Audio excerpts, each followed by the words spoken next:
episode of Branching Out with Sierra. Today is a solo episode. You know, I throw in one by myself here and there as I'm thinking about some topics that have come up in my life recently that I think that the listeners may benefit from. If this is your first time listening, thank you so much for joining us. If you are someone that has been listening for a while now, thanks for deciding to take time out of your day to join us. Today, we are going to be talking about assumptions. The title of today's podcast is Assumptions, the Stories We Tell Ourselves. There's a really good reason that this came up for me recently, and I decided that, as usual, I'm very transparent about what's going on in my life, that I'm a little vulnerable, and I share some of the things that I am struggling with. A lot of times, it is assumed that when someone is a leader, that they have all the answers, they're doing all the things behind the scenes, and that they're not having these sorts of challenges. But I think it's important that I always share with you the things that I'm going through, because chances are someone else is going through it at the same time. So this example came up in my life because I have a lot of big events coming up. So I've already announced that I'm doing a Tri-State Leadership Summit. Obviously, we have this podcast we're doing. We have lots of retreats coming up in Q4 and then Q1 of 2026. And with events, with the podcast comes the importance of having sponsorship relationships.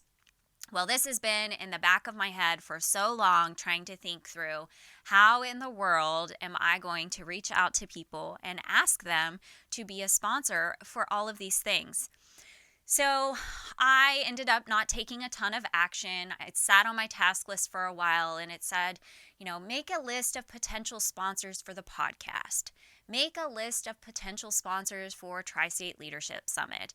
One for each event as well. I had it all listed out, and I thought I'm going to have to go through my entire CRM and consider for each person what is the one thing that I think their brand, their beliefs best align with, and I can ask them to sponsor that one thing. So that's what I told myself. And then those tasks sat on my list for weeks and weeks because I couldn't decide where I would put the person. So I have this business I would love to see my name next to. I would love for them to be involved, but I'd like them to be involved in multiple things, not just one. And how am I to decide which one is the best fit for them? So I brought it up in my Entrepreneurly group that I am in. I tend to save some of my big problems and go to them, and hopefully they have some experience with something I'm talking about, and they can get me to see things from a different perspective. And here's where the assumptions are really coming in. I had assumed that I am burdening the people around me by asking them to sponsor something. I am a burden to them. They are doing a favor for me. That is the assumption that I have held. And we all know what they say happens when you assume. We've heard it for the longest time. And that is what was happening here, because when I brought it up to the group, they were kind of blown away at my perspective because they hadn't thought of it that way before. Instead, they told me I should be considering how I am providing them a great opportunity by asking them to be a sponsor, because I am giving them the opportunity to have their name next to my brand or to be a part of my event, and I'm adding value to them. So why do I see it as them doing me a favor, me feeling guilty, me feeling like I owe them something really big? And so I just never ask because I don't want to make anyone feel that way. Of course, I would just take it on myself and say, I'll figure something else out. So my Entrepreneurly group shared some different perspectives and said, why are you separating them out into groups? Why wouldn't you share all of the opportunities with them and let them choose for themselves what's a good fit for them? And then they shared in their own businesses that once they found a brand that they felt they really aligned with, that they tend to sponsor multiple events for that brand and start to partner with them more and more and come alongside them and really tap into that network. And so I would be doing them a disservice by not giving them the opportunity to hear all the options and to choose for themselves. So I kind of brought that back, and I thought about it a little bit, and they were right, of course. I realized I am offering value, but my assumption totally distorted the ask. I had totally kind of built it up to be something in my mind that it really wasn't. And it made me realize how much it's easy for us to act based on an assumption, not based on truth. And of course, I try really hard not to make assumptions. I try to always see things from different perspectives. And maybe I was seeing it from the perspective that I feel when someone comes to me and I'm not able to sponsor because I've blown my sponsorship budget and there's so many different opportunities that come my way that I can't say yes to everything. So I feel guilt. I feel terrible when someone comes to me and they want my support and I feel like I can't give that to them. So I was just kind of transferring that to other people and assuming that everybody feels that way. Everyone feels guilt when someone comes to them and they're not able to come alongside them as a sponsor.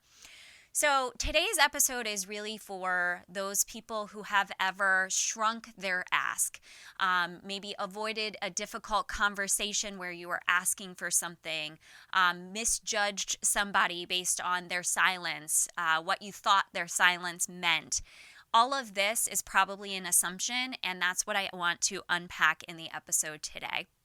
So I want to talk about assumptions and why we do this in the first place. And I, of course, can't speak for everyone. I'm going to speak from my own experience here, but assumptions are really our untested beliefs. Okay, it's a shortcut that we might take, a mental shortcut, and then we start to treat it as fact. Actually, Matthew called me out on something this morning that I was saying, and he said, I've noticed you've said that a lot lately, and I don't want you to actually start believing it, so I'm going to call you out on it. And it's true, because I was making an assumption, I stated it over and over again, and it had gotten to the point where I just believed it was true.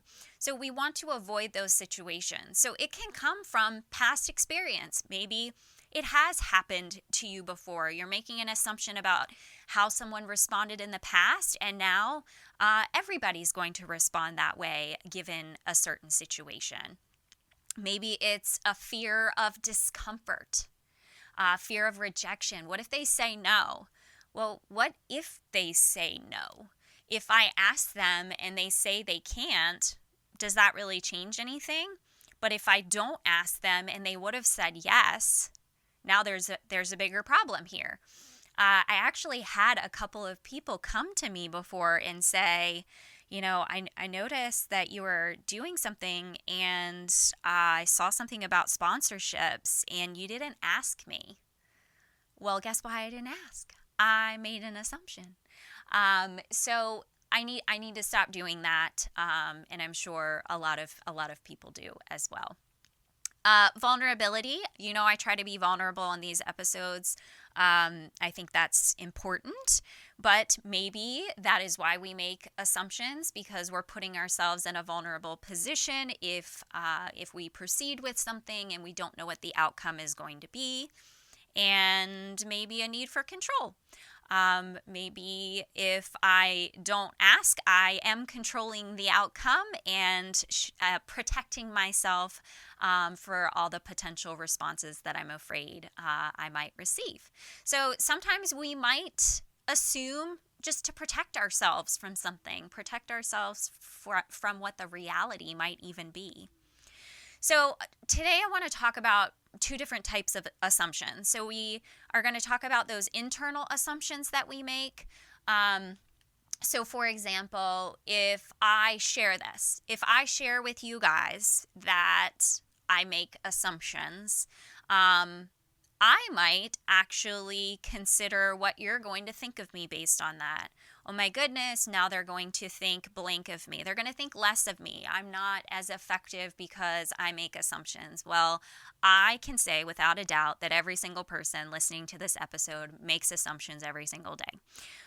I know that we do it to protect ourselves, but I think what we need to do is bring awareness to it so that we can be a little bit more strategic and intentional about how we handle it when we catch ourselves doing so. So something else that might happen, that would be an example of an internal assumption, is that I'm bothering them if I ask for help. I hear this all the time in different businesses where someone's carrying a lot of weight, a lot of responsibility within the company. They really need help. They're getting burnt out. But if they ask for help, they're bothering someone. Well, that person already has this going on in their life. Actually, this happened to me recently. I made an assumption that my sister-in-law would not have time to support me with my accounting because she has a lot on her plate.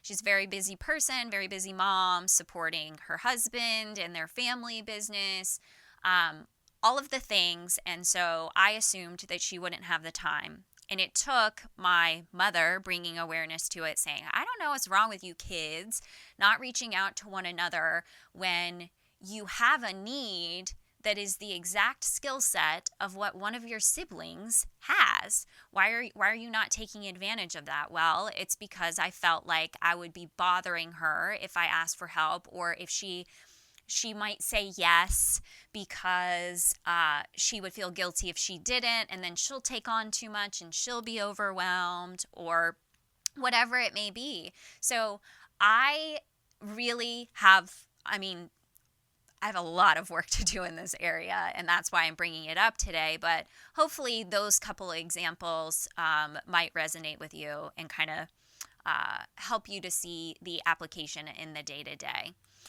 So what do we do about that? If we're making these internal assumptions, what can we do? Well, the first response can always be pausing and really thinking before we act.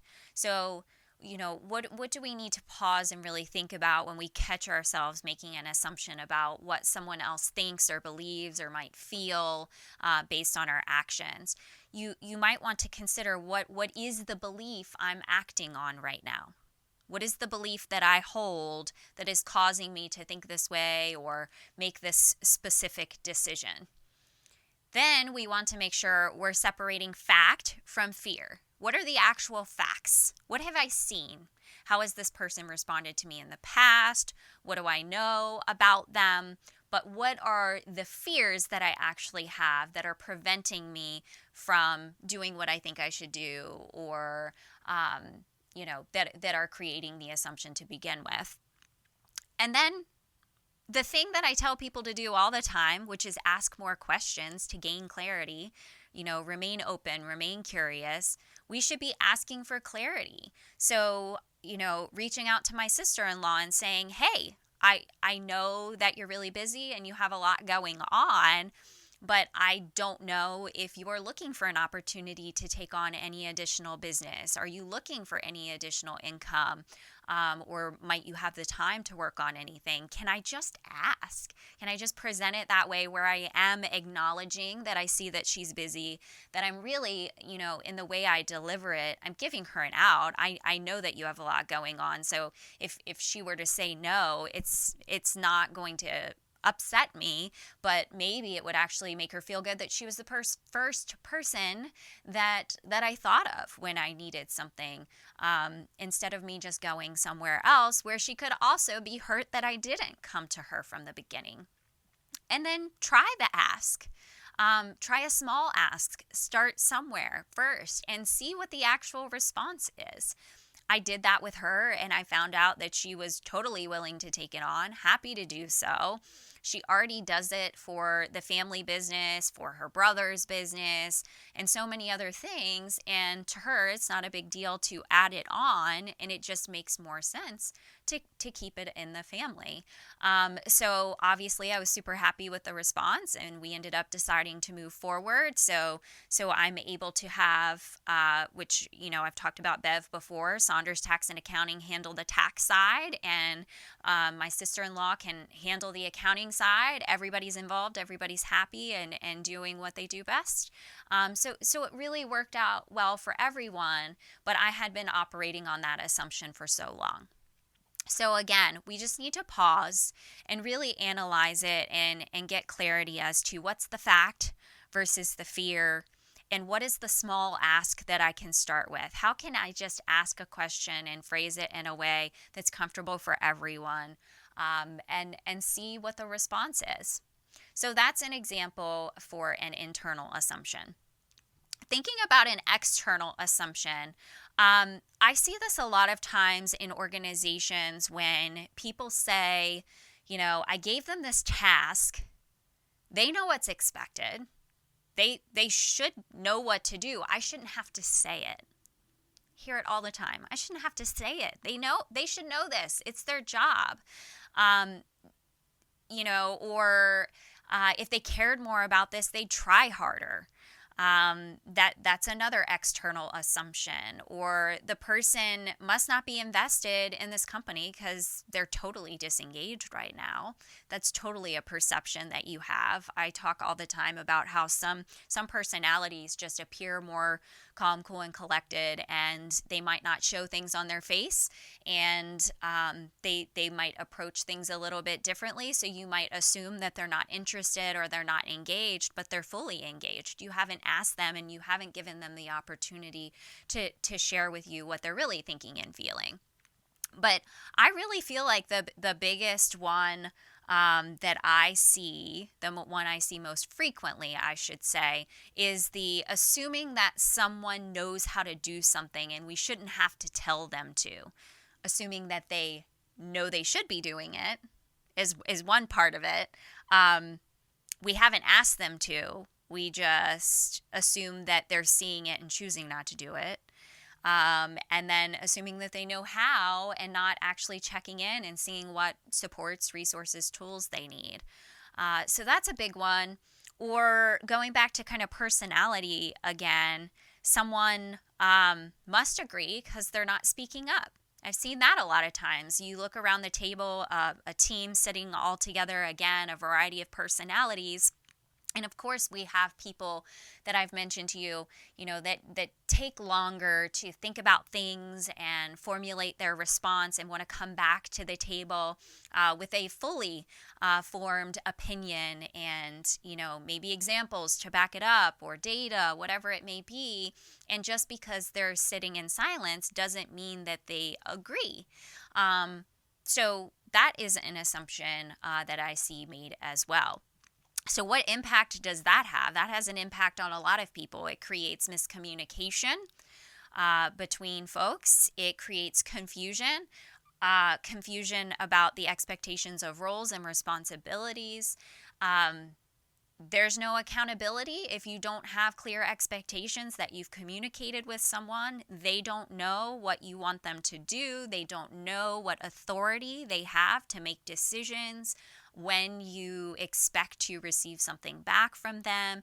All of these things go unsaid, and you're setting the person up for failure by not giving them the information that they need. And it's also, you might run into missed opportunities where you could have come alongside someone, listened to their opinions, supported them, coached them, given them additional tools. But because you're not asking and you're assuming, that opportunity is missed. And honestly, a lot of the time, it leads to unfair judgments of folks on the team and who they are and their desire to work, their drive or initiative. All of that comes into play when we're making these types of assumptions. So again, what do we do about it? So how could we replace that assumption with a question? So when it comes to assuming that they know how to do something, that they should just know how to do it. Could you instead ask yourself, is there a way I could clarify expectations here? Can I clarify them for you? What additional information do you need?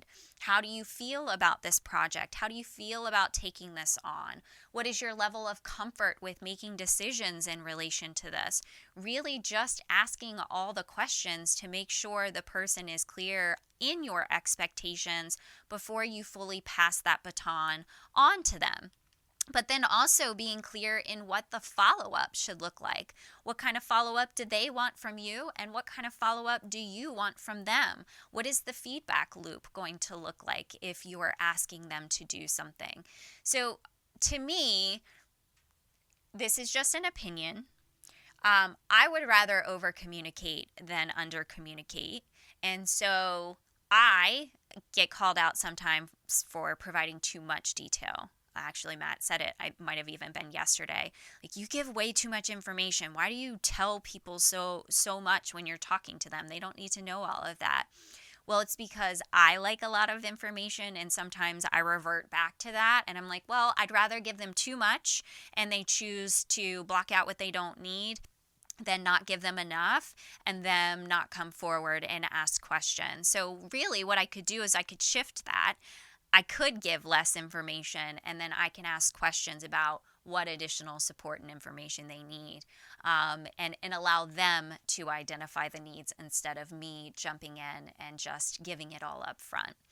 So it's important to consider all of these types of things. I think the questions that we're asking for an internal assumption to ourselves kind of leads to the same type of questioning for an external assumption about someone else, but you're actually asking them and giving them the opportunity to speak for themselves instead of you deciding what they need, who they are, and judging them, and potentially losing connection with them, building resentment within a team because of what's been unsaid.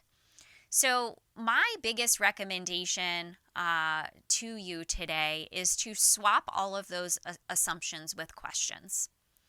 Pause and figure out what questions might help you to get further in this situation, whether it's for yourself or whether it's an assumption with another individual. For me, I had to ask myself, what is it that I'm afraid of? Well, I'm afraid of burdening someone else. Well, what I feel guilt for when someone reaches out to me isn't the same as what other people feel guilt for. And to be completely honest, I think I might feel guilty a little bit more than the average person. I do take on maybe a little bit more than I should. In this exact example that I gave earlier with the sponsorship situation, I had to realize it was my problem. I was the one with a problem. So I actually removed it from my list that I needed to create all of these separate lists for sponsorship opportunities. For the podcast, I did narrow it down to my top 10 businesses that I wanted to start by reaching out to that have already been involved in the podcast in some capacity. So whether they've been on the podcast or they listen to every episode and reach out and give feedback, people that are already really bought into the concept and see the value, I figured I'd start there and give those folks an opportunity to be a part of this. But then for all of the other events and everything going on, why wouldn't I invite everybody? Why wouldn't I reach out to as many people as possible and let them decide for themselves? So I've been able to separate the two after a little bit of coaching from others. And this is why it's so important to have other people coaching you to help you see those blind spots. I didn't realize what a problem it was for me until I came to them with the, okay, how do I approach sorting people? This seems like it's going to be super time consuming. So I didn't even go in with a question about the assumption I was making. I went in to ask them, how can I best strategically place these people into categories based on what I think they'll sponsor. So I walked out with something completely different, but it also helped me to identify more assumptions that I'm making in my life, brings greater awareness to it, and now I was able to share that with you. So I know this isn't a super long episode focusing on the assumption part, but I really do think it's valuable for me to just pull something that's happened in my life recently and give you a little glimpse into, the challenge that came up for me specifically or for someone around me, how I approached it, what I learned through it, what I'm applying from it, and hopefully that helps you to lead yourself and lead others more effectively as well. So in season 2, I mentioned we have a couple of different segments that we're focusing in on. One of those segments is the leadership in the wild, where we are identifying someone who we have seen leading effectively, and really sharing out and spotlighting them and what it was that stood out about the person. And so when I was thinking, honestly, just this morning about who I wanted to highlight this week, I actually thought of my dad. My dad is not someone that I have seen out networking, engaging a ton in the community. He's very much kept to himself. He gets involved with a small group of people and gets really close to them, but hasn't been really out there and involved, hasn't come on the podcast. Being in the spotlight might not even be super comfortable for him. But here I am spotlighting him. Sorry about that. But he and I have talked a lot lately about the importance of passing on information to the next generation. And obviously, this is so important in leadership, training up the next generation of leaders in the organization, always looking at the next generation to say, what is the skill set they bring to the table, while also thinking about what do I have that I would be able to give to them that might help them on their journey. Well, this goes back a little bit. I shared this with James Emo this week at the ALP graduation. We were talking about Storyworth, and if you haven't heard of that before, Storyworth is a program that you can sign up for, and basically one person might go in and ask a question. So I might type up a question about, tell me about your favorite childhood memory. And then the person that you've gifted Storyworth to would go online and would type out a response to it. Well, you can choose how often you do prompts and stuff. I think when I originally did this, it was a weekly thing. I gifted this to my father, and I don't remember when. Maybe a couple of years ago for Father's Day or something like that, where I was starting to realize that he had so much information. And he really is the smartest person I know, and I should be taking advantage of that and learning from him. And so I thought that this was a cool gift, because at the end of it, they put it together in a actual book for you. They do a hard copy book that you can have of all the questions and responses. And my dad actually likes writing, and it's a great way for him to share stories and experiences and knowledge about our family history. And so it seemed like a good fit. Well, he did a great job with 3 prompts, and then it kind of fell off. And he came to me and he said, I really appreciate the concept of this, but it's impersonal. I don't like just, seeing your question pop through the email and going on and typing my response. We're not actually communicating about it. Is there a different way to do this? So we put our heads together, and what we ended up coming up with, I'm actually kind of proud of, and I know we're going to enjoy. I ended up purchasing this leather-bound journal with old scroll type paper in it, thick, old-timey, kind of worn-looking paper, if that makes sense. And my dad had this idea that I could, when we get together each month and he plays his fiddle and I play my guitar, that I could write a question in there, anything I want to know about, whether it's our family history, whether it's about, buildings in town that my family have built or own or been a part of, memories he has, knowledge about anything. I write the question and I give it to him when we get together once a month. to play music, and that he takes it and he actually physically writes a response. And then we have this journal to pass down through the generations, which is so cool. So I ended up going in and kind of writing an intro explaining what the purpose of this journal is. And if you're reading this as a future generation, I hope it helps you to understand the family history as well as how smart Marty Collins is. But my dad had that great idea and is really, taking the opportunity to pour into me as I have this interest, and wants to share as much as he can with me during the time we have together. I'm going to be able to have the opportunity coming up to take a cross-country trip with him and just literally ride across the country and him teach me about these places along the way. He's so familiar with the national parks. He's traveled so much. He knows so much that I don't, and asked me to come along, and I'm going to take a journal and write down as much as I can. But he is not withholding any of that information.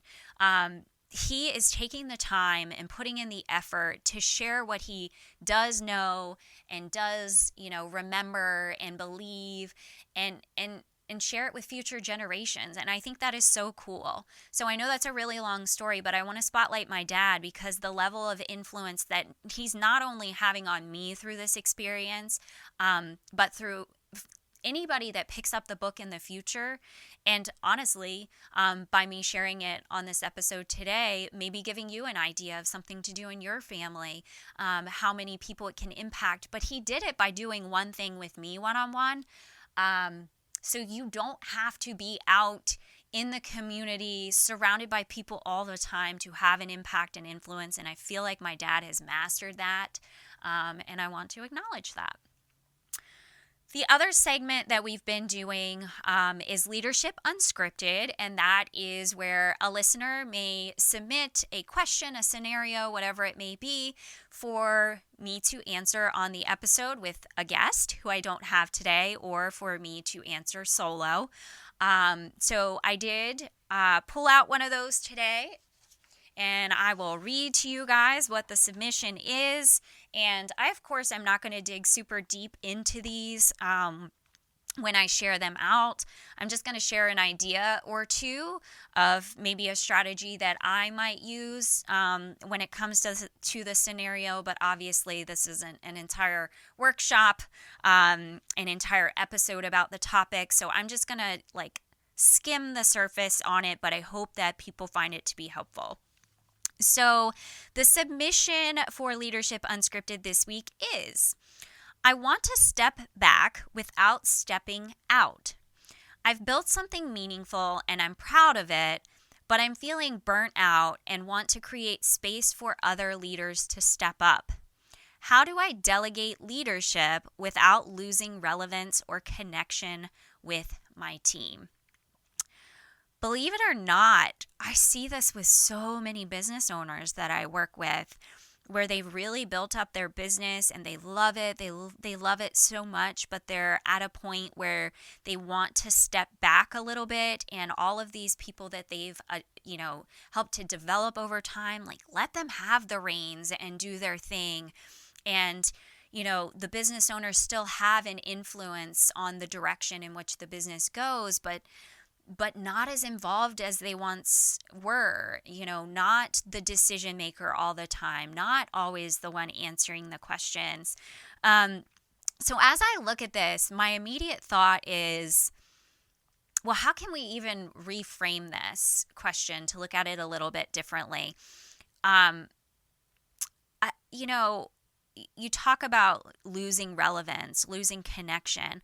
But I feel like instead what you're doing is you're creating space for other people to rise up into this role, to take on this opportunity that maybe they've been looking forward to. Maybe they're ready for at this time. It's not that you are going to have less influence.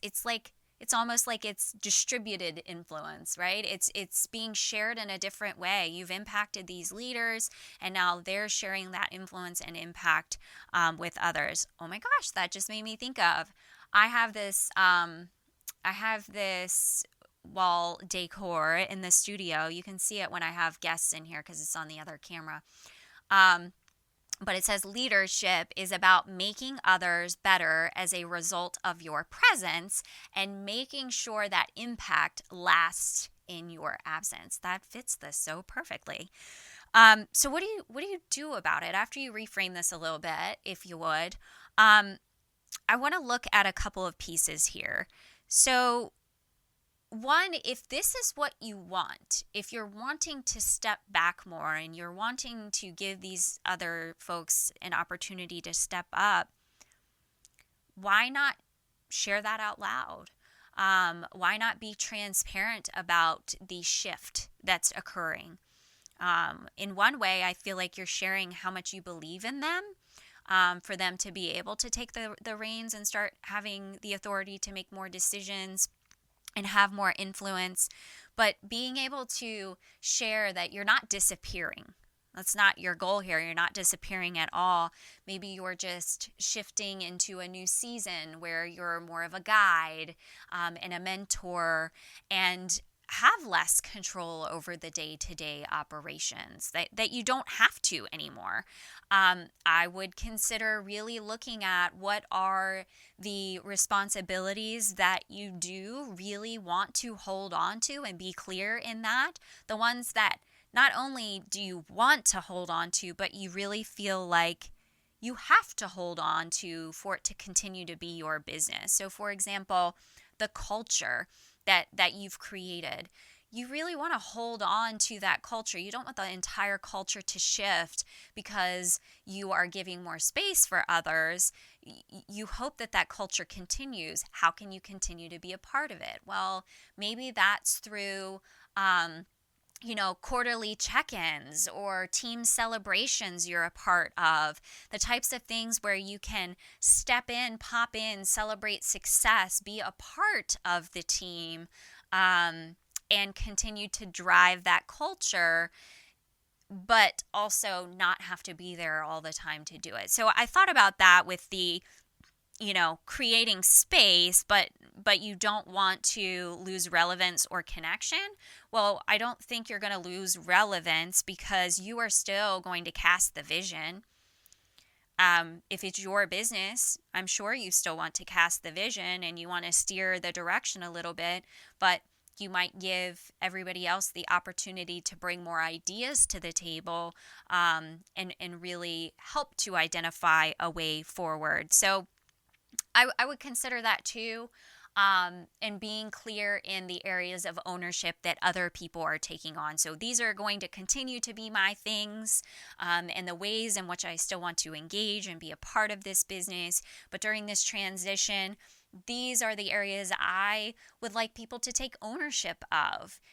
Really aligning people's strengths to those areas of ownership would be important. But I think that having people be the specific one to go to for different things in the organization, I think that is really going to create clarity for people. If you're expressing to the team, to the group as a whole, that here's your go-to. I really believe in this person. This is who you should go to for this thing now.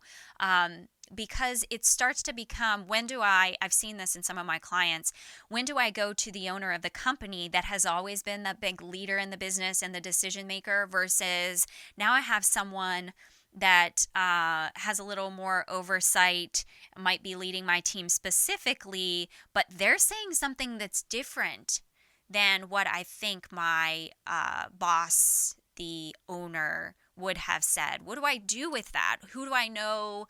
How do I know who to go to? I see that happen too, and so then there's confusion. Do I go to the owner? Well, they're like stepping out. Do I go to the person who's now supervising me? Their ideas are different. I don't want to get in trouble here.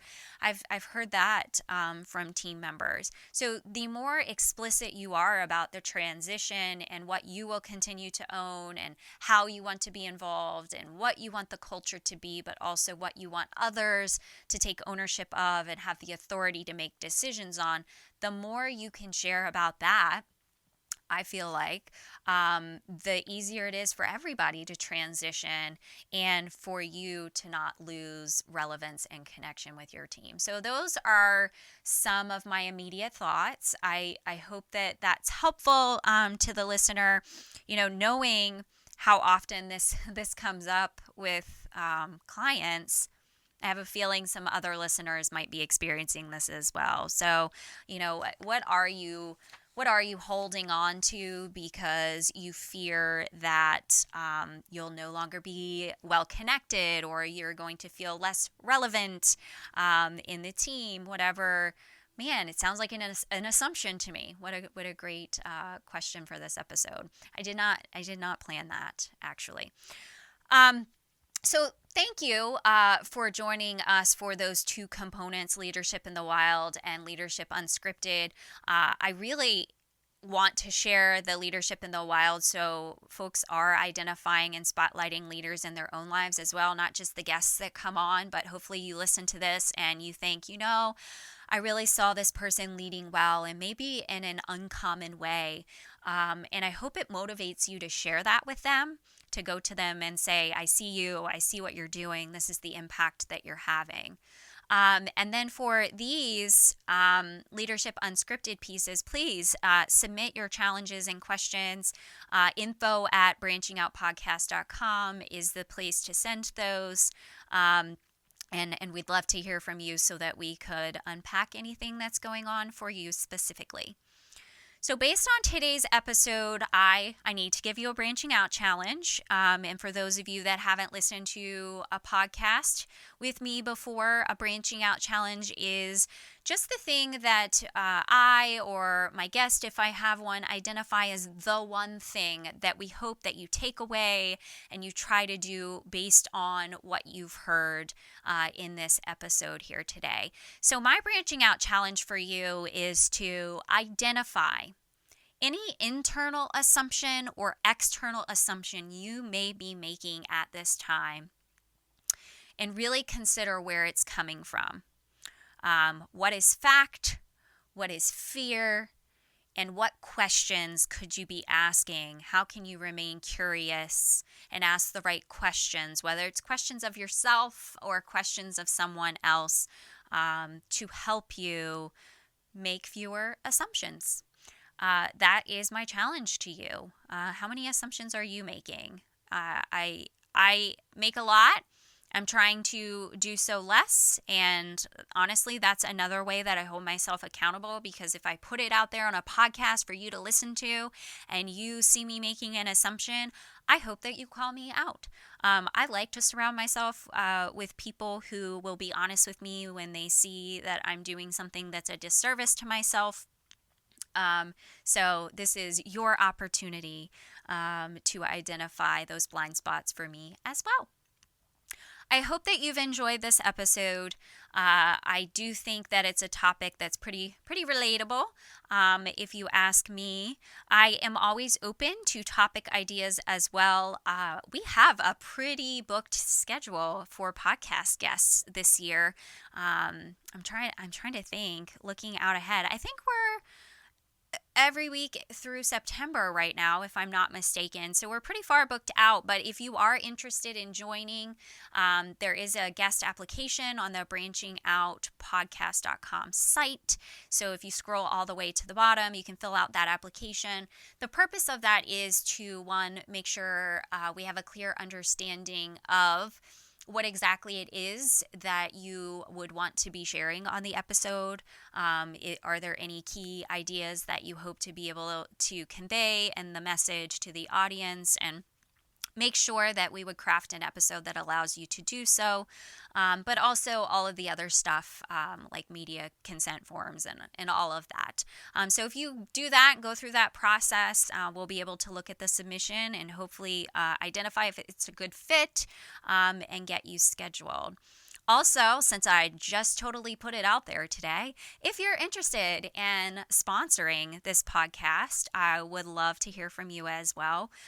Feel free to also shoot an email to info@branchingoutpodcast.com if that is of interest. Someone asked me the other day, actually, it was my Entrepreneurly group. asked me, well, who is, like, in a perfect world, your ideal sponsor? I don't know how they took the answer, honestly, but I said Dunkin' Donuts, obviously. People should know that by now. You can see my Dunkin' strategically placed here.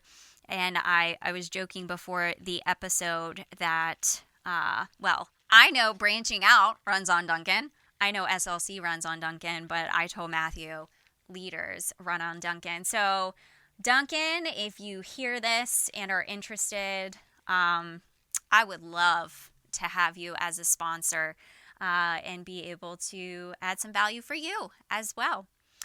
So that brings us to the end of this episode. I hope you enjoyed. I hope to hear from you. We have a great new episode coming out next week. I hope you'll join for that one as well. If you love notifications like I do, as nice reminders, be sure to subscribe, to follow our episodes. They come out every Friday at noon Eastern Standard Time. So if you like and subscribe and get those notifications, you'll know when to join us and look for that next episode. So until next time, keep branching